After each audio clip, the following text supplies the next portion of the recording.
사도 바울의 서신을 보면서 참 이 사도 바울이 얼마나 하나님께 충성을 하고 복음을 위해서 헌신하고 정말 자기의 몸을 아끼지 않고 내어놓았다라고 하는 것을 우리가 잘 알 수가 있습니다.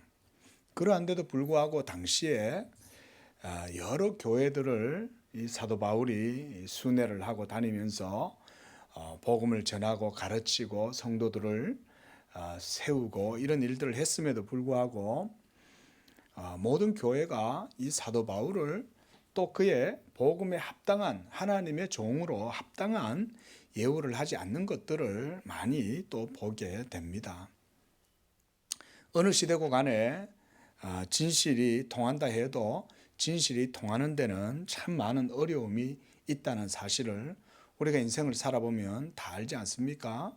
진실하다고 해서 이 세상이 다 알아주는 것도 아니고, 그래서 그 진실이 인정을 받을 때까지는 참 오랜 시간, 오랜 인내가 필요한 것이 또 이 세상의 일이기도 한 것입니다. 세상 사람들은 자기들 마음에 먼저 다가오는 게 좋고 당장 눈앞에 보이는 이득에 눈이 멀고, 그래서 더 길고 더 인내가 필요한 것에 대해서 오래 참지 못합니다. 이것은 영적인 진리에 대해서도 마찬가지인 것 같아요.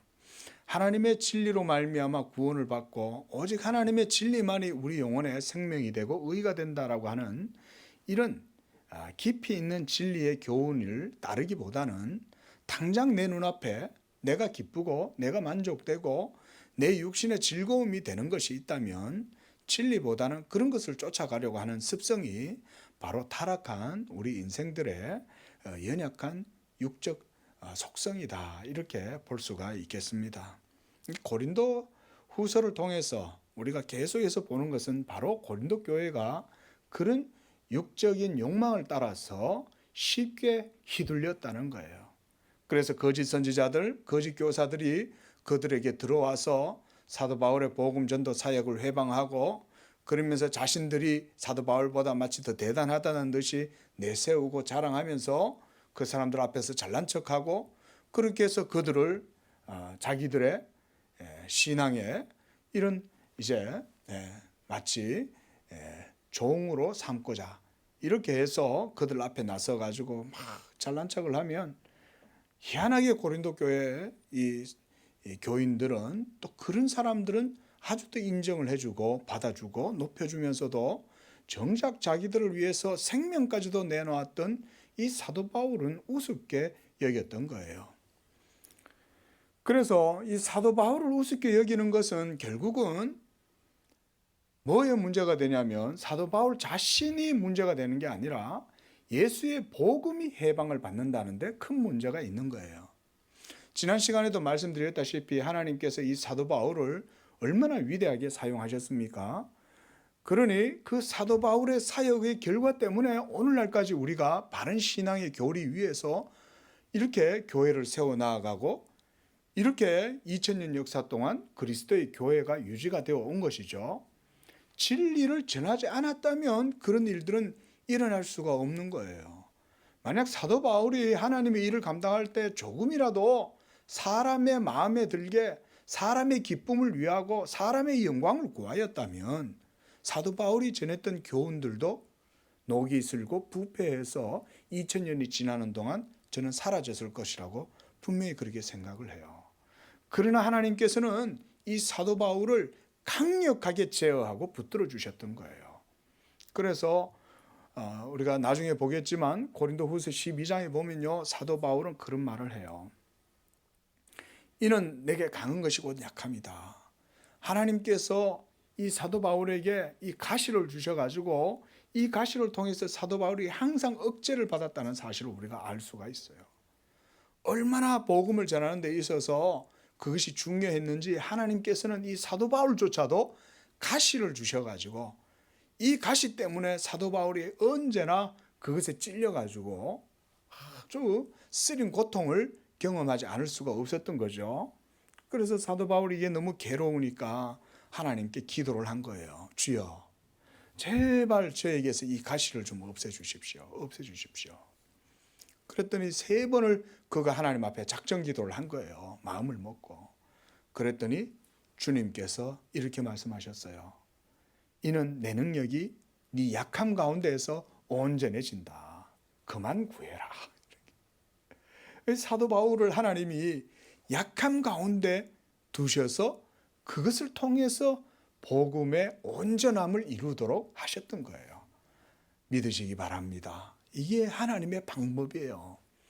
여러분, 하나님께서 여러분들을 크게 쓰신다고 그러면요, 하나님이 반드시 여러분들의 모든 연약함을 다 깨뜨리세요.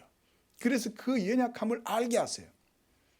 우리는요, 정말 굳게 서 있다라고 확신하는 그 순간 넘어지게 됩니다. 우리는 언제나 내가 서 있다라고 생각하면 안 돼요. 항상 우리는 반쯤 어깨를 이렇게 하나님 앞에서 숙이고 이러고 살아야 돼요. 이게 주님을 따르는 사람들의 모습이에요. 여러분, 복음을 가졌다고 해서 지나치게 여러분 어깨를 펴고 목을 세우고 막 하나님이 주신 은혜에 대한 감사가 있어도 좋지만 그것 때문에 너무 자신감이 넘치다 보면 자칫하다 보면 자만심에 빠집니다. 그래서 주님은요, 조금 우리에게 이 연약함을 허락해 주셔요. 그래서 그 연약함 때문에 하나님의 은혜를 의지하고 살게 하신다. 그렇지 않고서는요, 이 사도 바울이 그 자신의 연약한 육적인 욕정, 육적인 욕망 이런 것들을요 제어할 수가 없어요. 자기 힘으로. 누군가 옆에 와가지고 조금만 잘한다고 부추기면 얼마나 우리는 쉽게 교만해집니까? 내가 뭔가 조금만 가지면 얼마나 자만해집니까? 여러분, 이것이 우리 인간의 연약함이에요. 그래서 사도 바울의 유명한 고백이 있잖아요. 갈라디아서 6장 14절 말씀에 내게는 우리 주 예수 그리스도의 십자가 외에 결코 자랑할 것이 없으니 그리스도로 말미암아 세상이 나를 대하여 십자가에 못 박히고 내가 또한 세상을 대하여 그러하니라. 이게 정말 위대한 말씀입니다. 그리스도로 말미암아 세상이 내게 대하여 못 박혔다는 거예요. 죽었다는 거예요. 더 이상 나한테는 세상이 아무런 의미가 없는 거예요. 세상의 부귀와 영화와 자랑과 기쁨이 아무것도 사도 바울한테는 더 이상 기쁨이 되지 않는다는 거예요. 동시에 나도 또한 세상에 대해서 죽었어요. 세상이 나한테 대해서 알아주지 않아도 내가 아무런 상관이 없어요. 왜냐하면 내가 세상에 대해서 죽었기 때문에, 세상도 나에 대해서 죽었기 때문에 모두가 다 그리스도의 십자가만이 내게 있어서 유일한 의가 된다. 유일한 생명이 된다. 십자가만이 유일한 위로와 평강과 능력이 된다. 이 고백이 바로 갈라디아서 6장 14절의 말씀입니다. 그뿐입니까? 사도 바울은 빌립보서 3장 8절에도 이렇게 고백했어요. 그러나 무엇이든지 내게 유익하던 것을 다 내가 그리스도를 위하여 해로 여길 뿐더러 또한 모든 것을 해로 여기는 것은 예수 그리스도 나의 주를 아는 것이 가장 고상하기 때문이다. 할렐루야. 이런 신앙을 우리 모든 성도가 다 가지시길 축원합니다. 예수 십자가 이것만 생각하면 우리가 그 앞에서 모든 것들을 다 잊어버릴 정도로, 세상에 대한 모든 것도 잊어버리고 나한테 대한 세상의 모든 것도 다 잊어버리고 온전히 십자가만을 내가 즐거워하고 기뻐하고 자랑하고 그것만을 유일한 나의 의로 삼겠다. 이런 고백이 사도 바울의 심정 속에 깊이 박혀 있었던 거예요. 평생 사도 바울은 이런 마음으로 복음전도 사역을 감당하면서 살았어요. 그 고린도 교회에 가서도 동일하게 이런 모습으로 교회를 섬겼던 것입니다. 그런데 고린도 교인들이 얼마나 우리가 여러분 참 이 상업 도시에 있는 사람들, 부유한 사람들은요 다 교만해요. 죄송한 말씀입니다만은 모든 사람이 뭐 다 부유하다고 교만한 건 아니겠지만 부유함이 이 세상의 물질적 부유함, 이 세상의 것들이 많은 사람일수록 교만하고 거만해질 가능성이 많아요. 그게 우리 인간의 연약함 아닙니까? 남보다 뭐 조금만 더 배우면 그것 때문에 자랑하고 남보다 조금만 뭐 또 가지고 있으면 그것 때문에 자랑하고 거만해지고 말이죠. 우리 사람이라는 건 그거밖에 안 돼요. 그 고린도 교인들이 그런 허영심, 그런 교만함, 거만함에 병이 들어있는 거예요, 마음에. 그러니까 자기들끼리 막 서로 자랑하고 누가 못났네, 누가 잘났네 이러면서 자기들 안에 뭐 은사가 있으니까 또 그 은사가 마치 자기의 것인 양 또 그 은사로 인해서 딴 사람 무시하고 내 은사가 제일이다 이렇게 또 내세우고, 여러분 그런 일들이 왜 일어날까요? 그렇죠? 우리가 교회 안에서 자랑할 게 뭐가 있어요? 이 교회에서 주님의 교회에, 주님의 전에 나올 때 진정으로 오직 십자가만을 의지하고 나오시기를 바랍니다. 현대의 그리스도인들에게 저는 이 말씀을 전하고 싶어요. 우리 양재교회에도 누구든지 오면 십자가 아래 먼저 겸손하게 자기의 모든 신발을 벗어놓고 나아가야 돼. 마치 모세가 떨기나무 앞에 나아갈 때에 네 발에 있는 신발을 벗으라 한 것처럼 여러분 이 세상에 있는 모든 신발 다 벗고 주님 앞에 나와야 돼요. 그렇지 않고서는 하나님의 은혜를 누릴 수가 없고 주님의 교회를 온전히 복음으로 헌신하고 섬길 수가 없어요. 이게 오늘날 얼마나 현대 그리스도인들에게 요청되는지 몰라요. 우리 양재교회 성도들이 이것에 훈련이 되시기를 바랍니다. 이게 여러분들의 신앙의 기초가 되어야 돼요. 십자가가 아니고서는 우리가 주님을 온전히 섬길 수 없고 십자가가 아니고서는 우리가 온전히 하나님의 은혜를 누릴 수가 없어요. 사도 바울은 이런 마음으로 고린도 교회 성도들을 섬겼는데 이 고린도 교인들은 그런 사도 바울을 도리어 미련하고 어리석게 여긴 거예요. 왜냐하면 그들은 당시의 헬라 철학, 헬라 사상, 헬라의 지혜, 헬라의 세계, 상업도시 속에서 부유함 속에서 쪄들어 가지고는 그런 인간적인 것들을 더 아름답고 그런 것들을 더 가치 있게 여기고 도리어 사도 바울이 이렇게 십자가의 연약함으로 자신들을 섬기는 것을 미련하고 어리석은 것으로 본 거예요. 이게 그들의 미련함이었어요. 그래서 16절에서 사도 바울은 누구든지 나를 어리석은 자로 여기지 말라. 여기서 어리석은 자로 여기지 말라는 말은 내가 육적인 것으로 너희들한테 나서서 자랑하고 육적인 것을 내세우고 그것으로 여러분 앞에 서려고 하는 사람처럼 그런 어리석은 사람으로 나를 생각하지 말라는 거예요. 나는 그런 걸로 나를 여러분들 앞에 내세우고 싶지 않다 이 말을 하는 거예요. 그런데 뒤에서 이렇게 말해요. 그러하더라도 내가 조금 자랑할 수 있도록 나를 어리석은 자로 받아라. 이 말은 뭐냐면 역설적인 말로 사도 바울이 고린도 교인들의 연약함을 질타하는 거예요. 조금 자랑하겠다 이 말이에요. 뭘 자랑하냐? 나도 자랑할 거 있어. 너희들이 그런 사람들을 챙겨주고 너희들이 그런 사람들을 도리어 높여주고 그런 사람들을 도리어 나보다 더 현명하고 지혜로운 사람으로 생각한다면 나도 자랑하겠다는 거예요. 여러분 사도 바울이 왜 자랑하려고 할까요? 자존심 상해서? 빈정 상해서? 그게 아니죠. 그게 아니라 고린도 교인들의 연약함을 이런 식으로 고발하는 거예요. 그래서 사도 바울도 말해요. 나도 인간적으로 너희들이 그렇게 좋아하는 모습 나한테도 있어. 나라고 뭐 그런 모습 없는 줄 알아? 나도 자랑할 거 많아. 그 얘기 하는 거죠. 17절에 내가 말하는 것은 주를 따라 하는 말이 아니요 오직 어리석은 자와 같이 기탄 없이 자랑하노라. 주를 따라 하는 말이 아니란 말은 사실은 이렇게 자랑하는 것이 주님의 교훈에 합당한 것은 아니라는 것을 말하는 거예요. 여러분 우리가 하나님 앞에 자랑할 만한 게 뭐가 있어요? 그렇죠? 우리가 살아계신 하나님을 그 하나님 앞에서 존전해서 그분에게 우리가 기도하고 예배하고 영광을 돌리고 그분을 믿고 이렇게 신앙생활을 한다면 우리가 살아계신 하나님 앞에서 뭐에 내세울 게 있어요? 내가 지금 숨 쉬고 걸어가고 건강한 몸으로 살아가고 있는 것 자체가 벌써 하나님의 은혜가 아닙니까? 그렇죠? 하나님의 주권과 섭리 아래서 하나님의 은혜가 있으니 우리가 이렇게 하나님을 섬기고 사는 거지. 우리가 뭐 하나님 앞에 내세울 게 있어요? 아무것도 없죠. 오직 하나님의 은혜 외에는 없는 거예요. 내가 지금 사는 것도 하나님 은혜요. 숨 쉬는 것도 은혜요. 오늘 하루 건전한 이성으로 하루의 삶을 하나님 앞에서 열심히 살 수 있었던 그 모든 열정조차도 하나님의 은혜인 줄로 믿습니다. 그런데 사도 바울은 고린도 교인들한테는 내가 지금 자랑하겠다는 거예요. 그러므로 나를 어리석은 자로 받아라. 이 말은 자랑하는 나의 어리석음을 받아라 이 얘기인 거예요. 나도 조금은 어리석은 사람 되겠다 이 얘기인 거예요. 그래서 기탄 없이 자랑하겠다.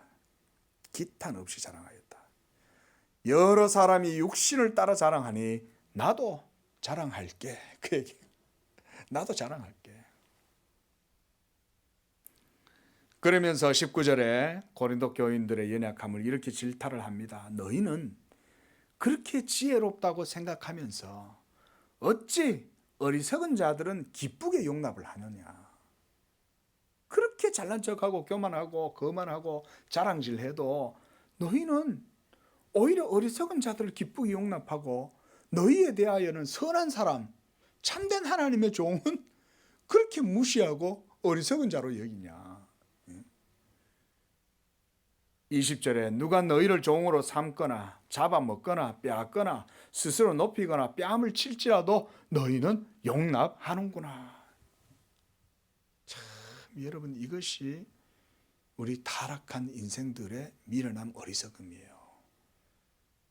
왜 이렇게 참된 복음을 전하고 하나님의 말씀만 예수의 복음만을 위해서 붙들고 기도하고 나아가는 그런 교회는 무시하고 저 과천에 전부 다 몰려가가지고 그 가가지고는 그렇게들 열심히 봉사하냐 이거예요. 예? 거짓 선지자는 왜 그렇게 많이 따르냐 이거예요. 예? 그게 바로 그들의 마음에 어그러지고 부패한 본성을 쫓아서 그냥 가는 거예요. 그건 거예요. 하나님께서 그렇게 이 어리석고 악한 세대를 심판하시는 거예요. 이 거짓 선지자 미혹하는 영을 보내셔가지고 이 완악하고 참되고 선한 것을 쫓지 않는 그들에게 거짓 것을 보여주면서 거짓 것을 따라가도록 내버려 두시는 거예요. 그게 징계죠. 그게 바로 징계인 거예요. 하나님의 징계. 21절에 나는 우리가 약한 것 같이 욕되게 말하노라. 그러나 누가 무슨 일에 담대하면 어리석은 말이 남아 나도 담대하리라. 할 말 많다 이거예요. 나도. 그렇게 자기의 행위를 자랑하고 자기를 높이고 자기를 칭찬하고 자화자찬하는 그런 사람들이 자신들을 막 자랑하고 그렇게 거짓 교훈을 전하고 그러면 나에게도 그렇게 따지면 자랑할 거 많아. 뭘까요? 22절부터 27절의 내용이 그 자랑의 내용이에요. 그들이 히브리인이냐? 나도 히브리인이야. 정통 히브리인이죠. 사도 바울은. 그들이 이스라엘인이냐? 나도 그러하고 그들이 아브라함의 후손이냐? 나도 그러하다. 그들이 그리스도의 일꾼이냐? 정신없는 말을 하거니와 나는 더욱 그러하다. 내가 수고를 넘치도록 하고 옥에 갇히기도 더 많이 하고 매도 수없이 맞고 여러 번 죽을 뻔하였고 유대인들에게 40에서 하나 감한매를 5번 맞았다. 여러분 태장을요 율법에서는 40대 이상 때리지 못하도록 율법에 정해져 있습니다. 그런데 왜 40에 감한매를 맞았냐 39대를 왜 맞느냐면요 율법을 어기지 않기 위해서 40대를 안 때리는 거예요. 40대까지 때릴 수 있는데 40대를 때리다가 자칫해서 율법을 어길 수 있는 거예요. 그래서 41대를 때릴 수 있는 거예요. 그죠? 한 대요, 두 대 이러면서 때리다가 정신 나가가지고 잊어버리고는 몇 대까지 때렸더라? 38대인가 39대인가? 지금 이게 때리면 39대인가? 40대인가? 이 헷갈리잖아요. 그러면 율법을 어기지 않기 위해서 39대를 때리는 거예요. 혹시나 착각했을까 봐. 이렇게 율법에 대해서 열심을 하면서도 사랑은 자비는 생각을 못하는 거죠. 율법을 지키기 위해서 40번 때리는 게 그 맞는 죄인의 고통을 생각해서 한 번 덜 때리는 게 아니에요. 율법 안 어기려고 한 대 덜 빼는 거예요. 이게 인간의 악함 아닙니까?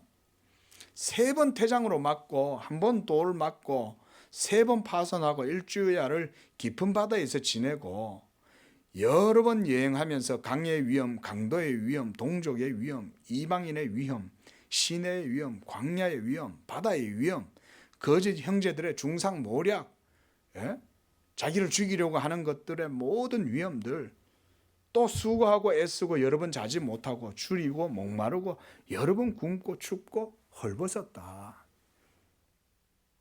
자, 여러분 이렇게 22절부터 27절까지 사도 바울의 이런 모든 수고를 사도 바울은 지금 자랑하고 있는 거죠. 예? 그런데 만약 이런 사도 바울의 삶을 그 거짓 교사들한테, 거짓 선지자들한테 이렇게 삶을 살아보라고 하면 그들은 이렇게 삶을 살 수 있을까요? 절대 못 삽니다. 그 누가 가장 위대한 선생이에요? 누가 참된 하나님의 종이에요? 당연히 이렇게 하나님 앞에 자신을 온전히 내어놓고 섬기는 이런 사도 바울과 같은 종이 참된 종 아니겠어요? 이런 사람을 높여줘야지. 정작 자기들한테 와가지고 19절처럼 20절처럼 그들을 종으로 삼고 잡아먹고 빼앗고 스스로 높이고 뺨을 쳐도 그런 사람들한테는 잘 용납한다는 거예요. 여러분 거짓 선지자들이 다 이러잖아요. 20절의 이 내용처럼. 예? 사이비 교주들한테 가가지고요. 거기에서 막 이 사이비 교주를 따르는 신도들이 보면요. 그들이 뭐 존경할 만한 게 있어서 따르는 게 아니에요.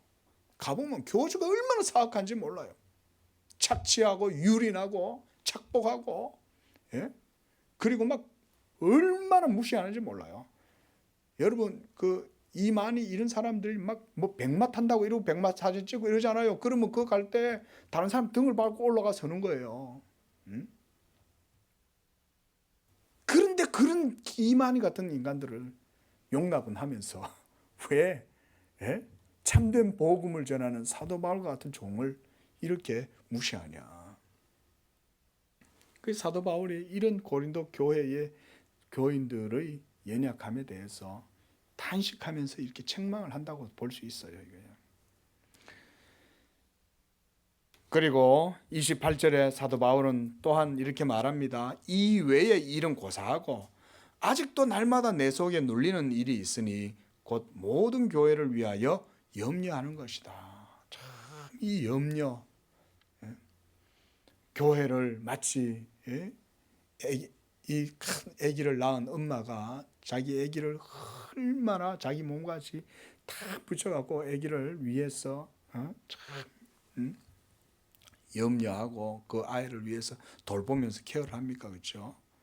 그 28절에 있는 내용은 바로 그런 얘기인 거예요. 사도 바울이 그 하나님의 교회를 이와 같은 마음으로 지켜주고 관리하고 케어해주고 이렇게 했다는 얘기인 거예요. 그래서 29절에 누가 약하면 내가 약하지 아니하며 누가 실족하게 되면 내가 애타지 아니하겠느냐. 일심동체가 된 거예요. 한마디로. 성도 가운데 연약함이 있으면 그 연약함을 자기의 연약함으로 삼았다는 거예요. 우리 교회가 그런 교회가 되기를 바랍니다. 저는 그런 교회가 되기를 꿈꿔요. 이런 교회가 정말 여러분 진짜 주님이 살아 역사하시는 그런 교회 아니겠어요? 저도 어려서부터 교회에서 자라면서요. 제가 그래도 저희 모교회를 참 따뜻하고 사랑하는 게 뭐냐면 어려서 제가 이런 것들을 많이 느꼈어요. 제가 어릴 때. 어려서 신앙생활 할 때 보면 우리 교회 모교회 성도님들이 보면은 참 지금은 다 연로하신 어른들이시죠. 그런데 보면 참 이런 마음들을 제가 어려서부터 교회에서 많이 느끼고 자랐어요. 그래서 제가 적어도 그래도 이런 것들 조금은 느껴요. 이게 어느 집에 어떤 집사님, 어떤 장로님, 어떤 집에 어떤 성도님 가정에 누가 어떻다 그러면은 성도들이 한테 모여갖고 막 그런 얘기를 할 때 보면 그 애틋함이 마치 내 집처럼 그렇게들 다들 생각하면서 하는 거예요. 우리 양재교회도 저는 그랬으면 좋겠어요. 그렇죠? 참 이렇게 누가 약하면 나도 약하고 내가 강하다고 내 강함을 자랑하는 게 아니라 연약한 성도 때문에 나도 그에게 맞춰주는 거죠. 그거 아파서 허리를 숙이면 나도 같이 허리를 숙여주는 거예요. 또 누가 실족하게 되면은 그 실족함을 보고 그냥 가만히 있지 못하는 거죠. 옆에서 그냥 그 마음이 애타는 거예요. 어떡하냐 어떡하냐. 이게 그리스도 안에서 한 몸 된 지체 아니겠습니까? 이렇게 사도 바울이 자기의 그 마음을 이 고린도 교인들한테 제발 너희 좀 알아달라. 내가 이렇다. 제발 좀 알아달라. 그거는 사도 바울을 알아달라는 얘기가 아니죠. 사실은 사도 바울이 이렇게까지 자기에 대해서 얘기하고 인간적인 모습에 대해서 자기의 행위에 대해서 자랑하는 이유는 뭘까요? 자기의 어리석음을 드러내는 이유는 뭘까요?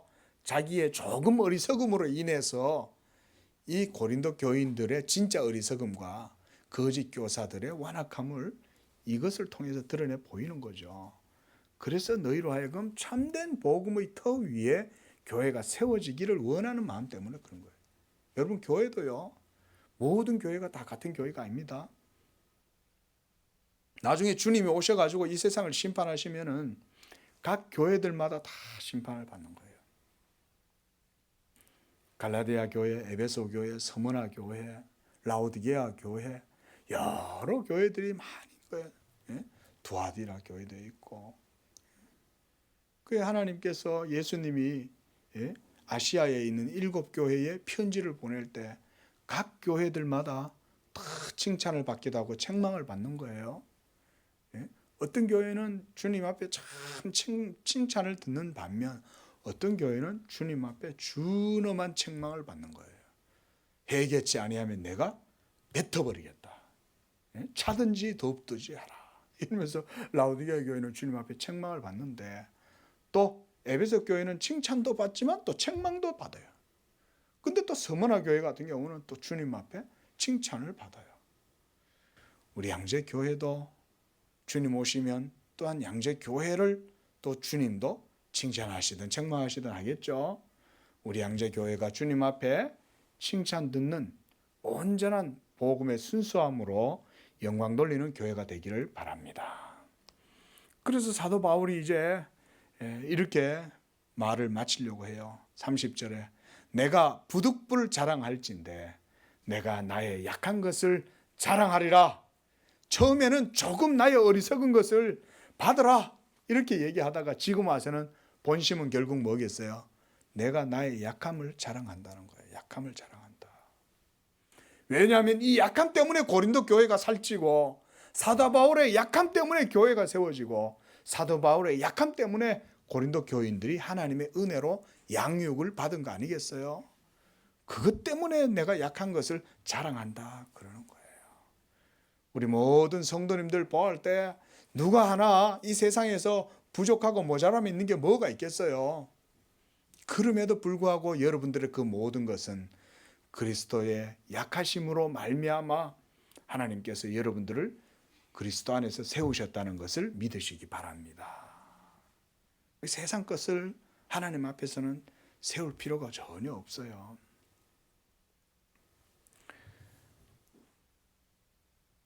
그래서 31절에 주 예수의 아버지 영원히 찬송할 하나님이 내가 거짓말 아니하는 것을 아시느니라. 참 이게 하나님 앞에서 사도 바울이 얼마나 진실되게 참 복음 앞에서 충성되게 행했으면 이렇게 하나님 앞에 말을 할까. 그리고 그는 이제 32절, 33절에서 다메섹에서 아레다 왕의 고관이 나를 잡으려고 다메섹 성을 지켰지만 나는 강주리를 타고 들창으로 성벽을 내려가 그 손에서 벗어났노라 라고 말하면서 자기가 많은 위험 가운데 있었다라고 이렇게 말을 하고 있습니다. 여러분 장차 주님께 큰 상급과 칭찬을 받는 사람이 누굴까? 저는 이 말씀을 준비하는 가운데 한번 생각을 해봤어요. 우리도 언젠가는 주님 앞에 다 서야 됩니다. 반드시 주님 앞에 선악간에 다 서게 됩니다. 이걸 생각할 때 참 마음 한편으로 큰 두려움이 있지만 또 마음 한편으로 이런 마음도 있어요. 주여 부족한 이 종에게 하나님 더 큰 충성된 마음과 열심을 주시옵소서. 그래서 이 세대 가운데 물들지 아니하고 우리 하나님이 기뻐하시는 복음 전도의 사역과 이 하나님 나라의 의를 위해서 정말 충성 봉사하고 하나님께만 영광 돌리는 그런 종이 되게 주옵소서. 이런 마음으로 하나님께 기도를 해봤습니다. 전쟁도 핍박도 환난이 없는 오늘날처럼 이러한 자유로운 시대에 여러분 우리 그리스도인들의 삶이 과연 복되다고 할 수 있을까요? 저는 이 말씀을 준비하는 가운데에 그 생각을 해봤어요. 주님이 장차 오셔서 상급을 주실 때 누구에게 그 상급을 주시고 누가 칭찬을 받을 것인가? 그런데 오늘날 현대의 그리스도인들은 너무나 편하게 예수를 믿고 있는 거예요. 환난도 없고 핍박도 없고 전쟁도 없고 기근도 없고 큰 물질적인 풍요함 속에서 우리 한국 교회가 마치 고린도 교회 같은 부요함에 멍들어 가지고 영혼이 잠자고 있고 영혼이 어리석고 미련한 상태에 빠져서 사도 바울과 같이 참된 하나님의 복음을 전하는 이런 교훈들을 쫓기보다는 자신들을 착취하고 여러분 보세요. TV 같은 데 보세요. 오늘 한국 교회에 얼마나 욕하는 교회들이 많습니까? 그렇죠? 저 강북에 있는 어떤 교회는 막 성도들한테 똥도 먹으라 그랬대요. 말이 됩니까? 말이. 그 영적인 훈련시킨다고 똥을 먹였대. 근데 어찌 그 교회에 그렇게 사람들이 많이 갔냐 이거예요. 저요 우리 교회 안 온다는 것 때문에 이런 거 아니에요. 답답하다 이거 답답하다.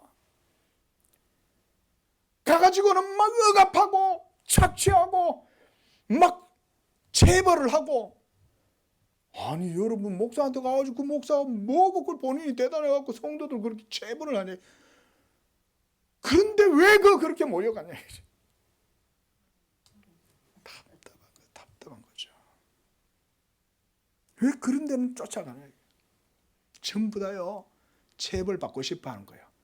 가학성, 자학성 이런 정신적인 문제가 있는 거예요. 너무나 결핍을 모르고 너무나 곰핍을 모르고 너무나 핍박을 모르고 환난을 모르니 신앙생활을 하는 게 재미가 없는 거예요.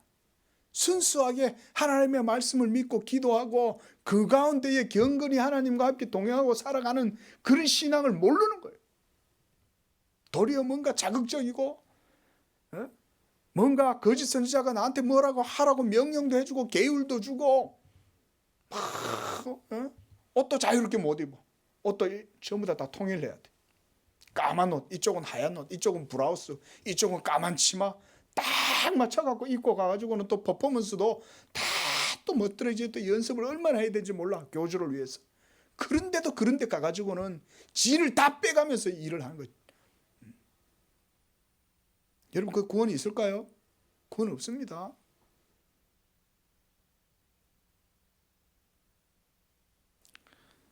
나중에 우리 모두가 주님 앞에 서면요. 여기 서 있는 이 종으로부터 우리 모든 성도들도 주님 앞에 다 각기 행위대로 심판을 받습니다. 심판받을 때 그 심판의 불 앞에서 타지 않고 남는 것만이 우리 하나님이 인정하시는 거예요. 지푸라기, 나무, 찌꺼기들은 다 타는 거예요. 거기서.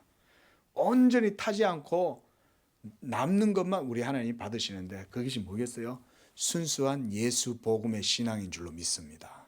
순수한 예수 복음의 신앙을 가지고 있는 자들, 그 믿음으로 환난을 당하고 핍박을 당하고 여러 가지 어려움 속에서도 인내하면서 그렇게 있는 사람들을 우리 주님이 나중에 칭찬하시고 상급을 주시는 거예요.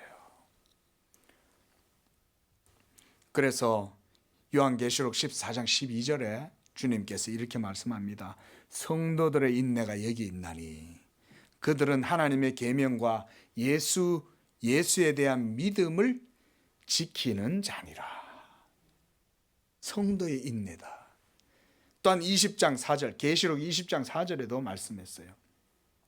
내가 보니 예수를 증언함과 하나님의 말씀 때문에 목배임을 당한 자들의 영혼들과 또 짐승과 그의 우상에게 경배하지 아니하고 그들의 이마에 손에 그의 표를 받지 아니한 자들이 살아서 그리스도와 천년 동안 왕노릇하겠다. 여러분 이 뭔 말씀이냐면요. 예수에 대해서 온전한 믿음을 가지고 있는 바로 그런 사람들에 대해서 하나님께서 마지막 날 상을 주시고 칭찬을 주신다는 거예요. 바로 사도 바울과 같이 복음과 함께 고난을 받는 자들이 주의 나라에서 가장 빛난 그런 면류관을 받게 될 것입니다. 우리 양재교회 모든 성도님들이 장차 우리 주님 오셨을 때 이 빛난 면류관 받게 될 줄로 믿습니다. 그래서 이제 마지막으로요, 저는 사도 바울의 이 말씀을 읽어드리고 마치려고 그래요. 사도 바울은 디모데후서 1장 8절에 성도들에게 이렇게 권면을 했습니다. 너는 내가 우리 주를 증언함과 또 주를 위하여 갇힌 자 된 나를 부끄러워하지 말고 오직 하나님의 능력을 따라 복음과 함께 고난을 받으라. 따라하겠습니다. 복음과 함께 고난을 받으라. 복음과 함께 고난받는 사도 바울과 같이 이렇게 복음과 함께 고난을 받으면 우리 주님께서 마지막 날 여러분들의 모든 의로운 행실, 선한 행실에 따라서 영원한 상급을 주시는 줄로 믿으시기 바랍니다. 이게 진짜 인내의 믿음인 거예요. 이렇게 부유한 세상 속에서 여러분 이 세상의 시류와 영합하지 아니하고 이 세상의 가치를 따라가지 않고 예수 십자가의 복음만을 믿고 나아간다는 것은요, 이것은 하나님의 은혜가 없이는 불가능한 거예요. 우리가 어떻게 유혹을 이겨요? 우리가 어떻게 이 육적 세상에서 흘러가지 아니하고 진리의 말씀 좁은 길을 따라서 나아갈 수 있겠냐 이거예요. 오직 하나님의 은혜밖에 없는 줄로 믿습니다.